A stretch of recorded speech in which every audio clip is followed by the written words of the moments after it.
Doctor बाबू। अरे का है वो? देखना मोला का हो गे है। का हो गे है?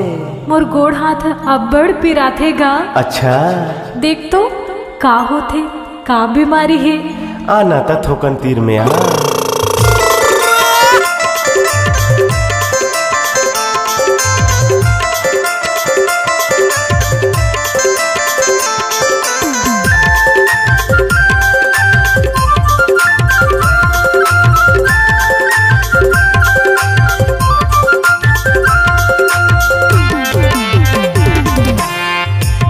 डॉक्टर बाबू थोकन छूके देख मोर नारीला। डॉक्टर बाबू थोकन छूके देख मोर नारी। मन सूझे दवाई लगा देना गा, भाग जाही मोर बीमारी। मन सूझे दवाई लगा देना गा, भाग जाही मोर बीमारी।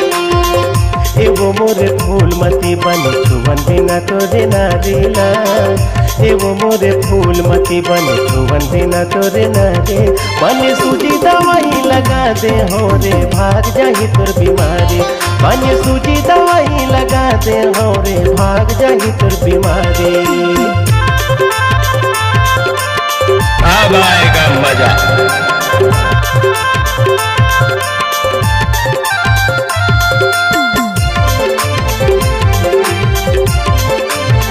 डीजे मसीह गाँव मुरकटा वाले।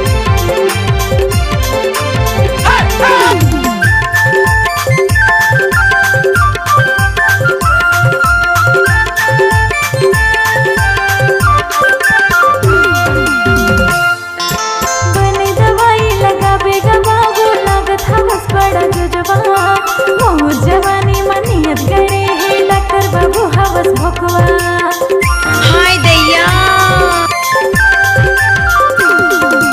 बने दवाई लगावेगा बाबू, लागत हवस बड़ा जुजवा। मोर जवानी मनियत करे है, डॉक्टर बाबू हवस भोकवा। बने ते लगावेगा सूजी, गारी देही महतारी। बने ते लगावेगा सूजी, गारी देही महतारी। बने सूजी दवाई लगा देना गा, भाग जाही मोर बीमारी। बने सूजी दवाई लगा देना गा, भाग जाही मोर बीमारी। ओए होए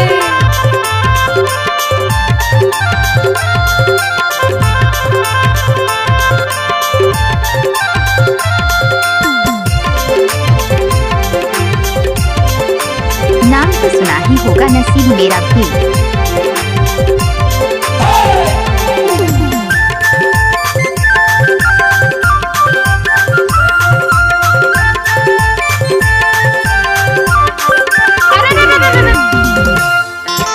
हाथ के सूजी माँ भारी पीरा थे, कन्हा माँ लगवाले। आखिला मुंद बेगम नहीं पावे, तीनों लोग देखियावे। I like it। हाथ के सूजी माँ भारी पीरा थे, कन्हा माँ लगवाले। आखिला मुंद बेगम नहीं पावे, तीनों लोग देखियावे। धकर धकर छाती करत है, मध्यम चलत है नारी। धकर धकर छाती करत है, मध्यम चलत है नारी।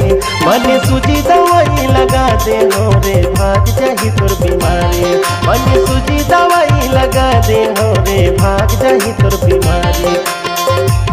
डॉक्टर बाबू थोकन छूके देख मोर नारीला। गाड़ी भर मत दे डॉक्टर बाबू थोकन छूके देख मोर नारी।